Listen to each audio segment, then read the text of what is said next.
In 2003, in a small bar in Melbourne, Australia, two blokes met for a quiet drink.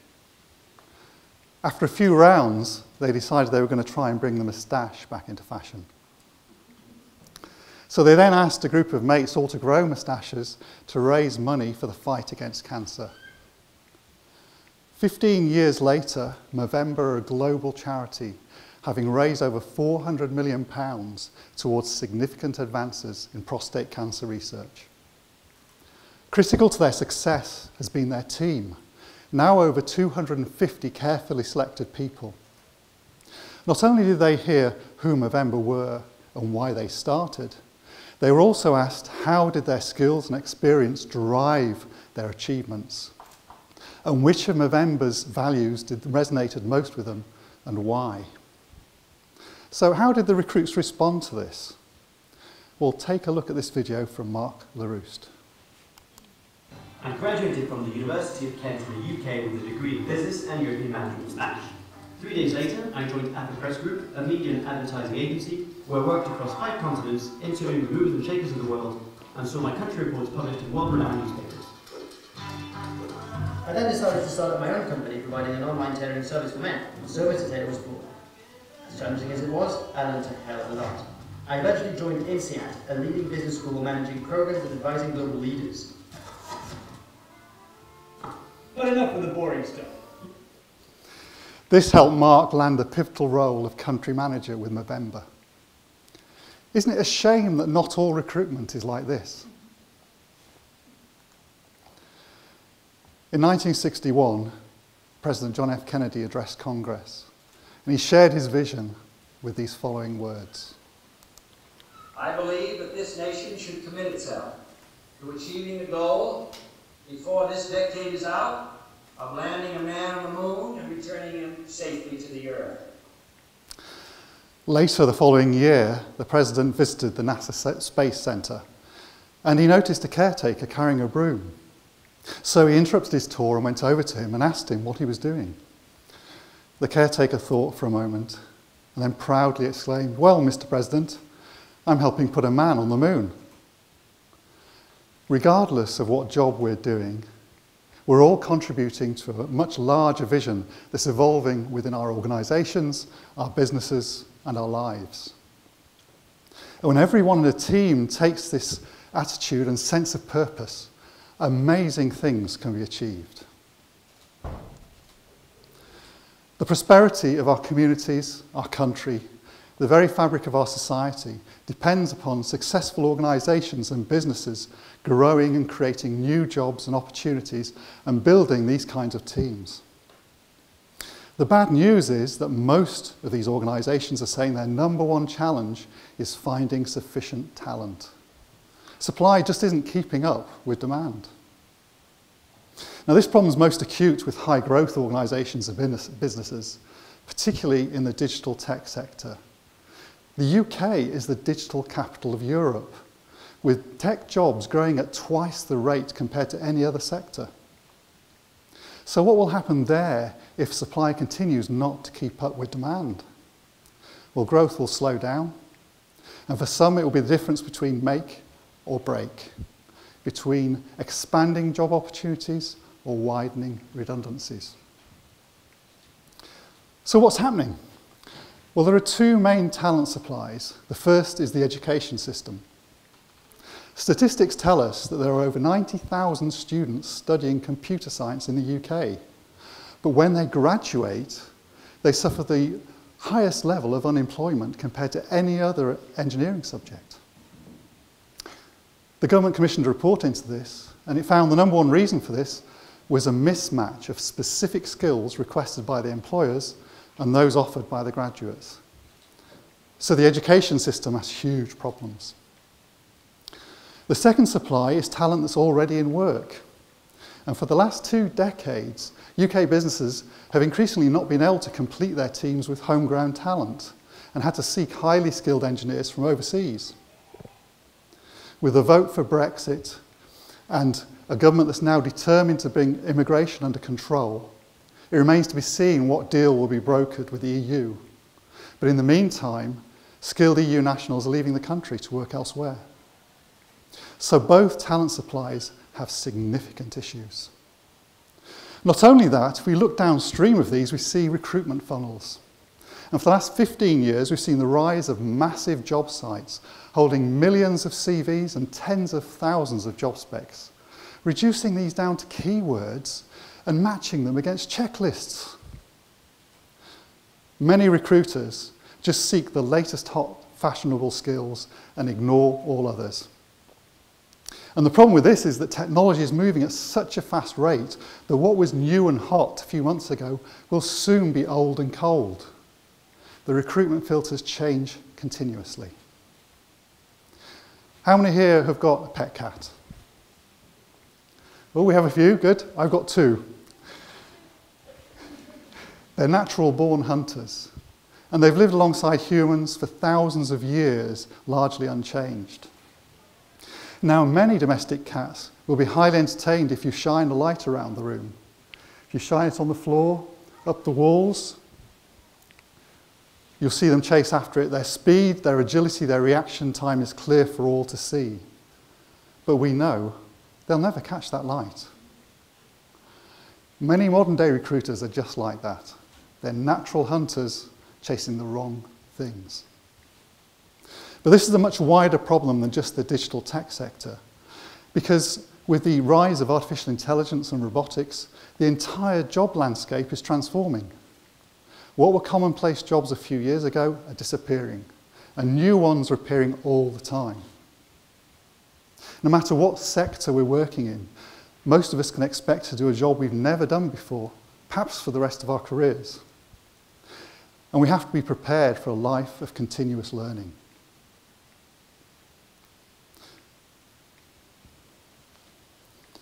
If I've talked about hunting, there's also, you can try and attract the talent.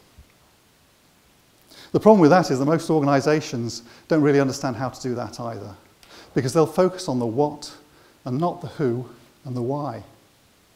They'll talk about cool products, cool offices, cool employees, fantastic promotional opportunities, and great social life.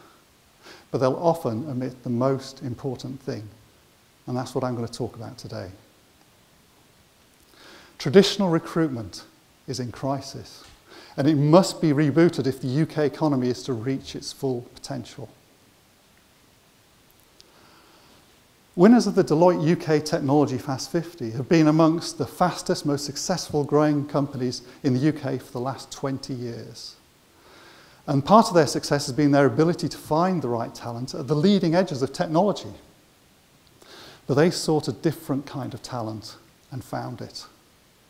They understood that engineers with a deep knowledge in one particular technology area, strong analytic skills and rapid learning skills can keep up with the technology revolution.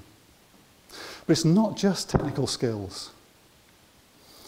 Fast-growing organisations need highly proactive engineers who get up in the morning determined to make a difference, who hate being a small cog in a large machine, who have a strong sense of personal responsibility and a desire to achieve. How do you find people with this mindset and these motivations with a skills checklist approach? The answer is you don't. Curiously, the solution to this modern problem is an ancient one known to us all. Skyscanner have won the Deloitte Award for 7 years in a row. They're an online travel company that's followed its North Star to always put the traveller first. And in 15 years, they've grown from having no customers to serving over 60 million travellers every month. And to do this, they've grown a team of over 1,000 people. So how does Skyscanner find the talent they need? Well, they use this ancient form of communication called storytelling. We know that ancient history was passed down from generation to generation by stories. Members of tribes would sit round at large open fires on long, cold winter nights, listening to their elders telling stories of their ancestors.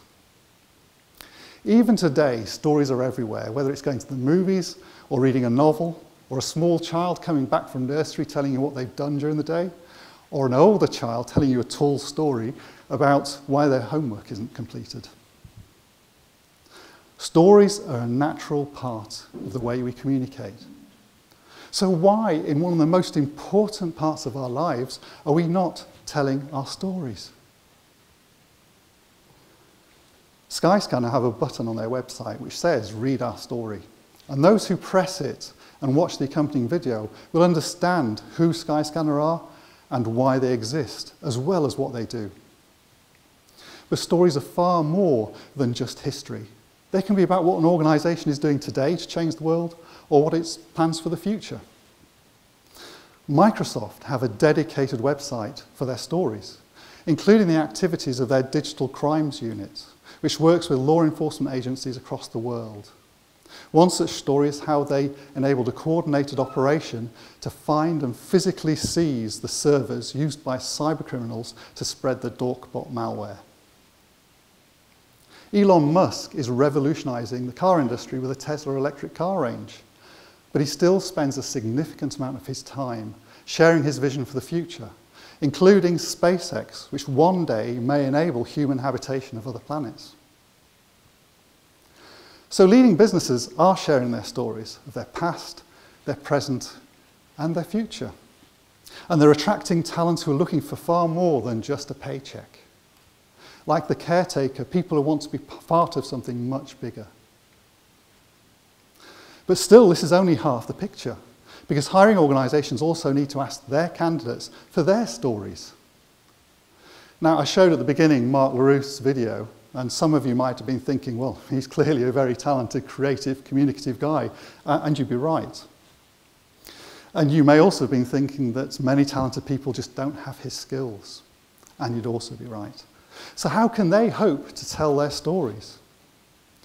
Well, firstly, hiring organisations need to ask their candidates for their stories. And like Movember, they need to ask a few simple questions to enable them to do so, such as, which achievements are you most proud of and why? Recruitment agencies also have a vital role to play. Firstly, they've got to stop chasing the wrong things. But they also need to understand the vision, the values, and the behaviours of the hiring organisations and help them tell their stories. And they need to do the same for the candidates. Some of the best agencies are already doing this, including making videos like Mark's. More need to follow in their footsteps. Most importantly, though, candidates themselves need to break free from their CV cages and tell their stories. In doing this, they'll understand the challenges that they faced, the pride in their achievements, the relevance of what they're doing today, and what they'd love to do in the future. They shouldn't be restricted by the others in the recruitment system. If they love writing, then they can write their stories and put them in a covering letter. If they love talking, they can record their stories. And if, like Mark, they like making movies, then they can film themselves on a smartphone. They shouldn't wait for everybody else to change. They should take the lead. Employer and candidate stories are a far more powerful way of establishing engagement and a more precise method of matching than matching CVs to job specs, because they shift the focus from the what to the who and the why. How magical is that moment when the employer and candidate stories start to intertwine to reveal a shared destiny? I've been hiring engineers and building software teams for the last 23 years in startups and multinationals. And I've hired many engineers based on their stories, but one in particular stands out. Let's call him Ted. Now, Ted had a CV that wouldn't normally got through the company filters. His career started with a string of temporary jobs, including a martial arts instructor and a bouncer at an inner city nightclub. He came to me through the recommendation of one of my team. And when I met him and I saw his warm smile and heard his story in his broad Cork accent, I heard how he returned to college as a mature student while supporting his wife and 3 young children. I saw the commitment, the passion, and the maturity he would bring to the company. Ted, the former nightclub bouncer, is still there at this leading-edge tech company, making a key contribution. If we're going to solve the talent crisis, then we have to follow the example of leading organisations and take a different approach. We have to discard the checklists and turn to telling and listening to stories. Hiring companies, know your stories and give them pride of place. Share your history, what you're doing today to change the world, and what you plan for the future. And help your candidates tell their stories. Recruitment agencies, you're the ones needlessly filtering out the talent with outdated search techniques. You're the ones getting progressively more and more exhausted on the recruitment treadmill. Help your hiring companies tell their stories and help candidates do the same. Candidates, know your values, know your depth of experience, know your pride in your achievements and your passion for the domain, and tell your stories.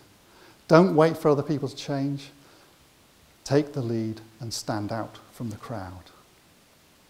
If we all embrace the ancient power of storytelling, then we'll find true talent wherever it is, and will enable our successful businesses and organisations to continue growing for the benefit of us all.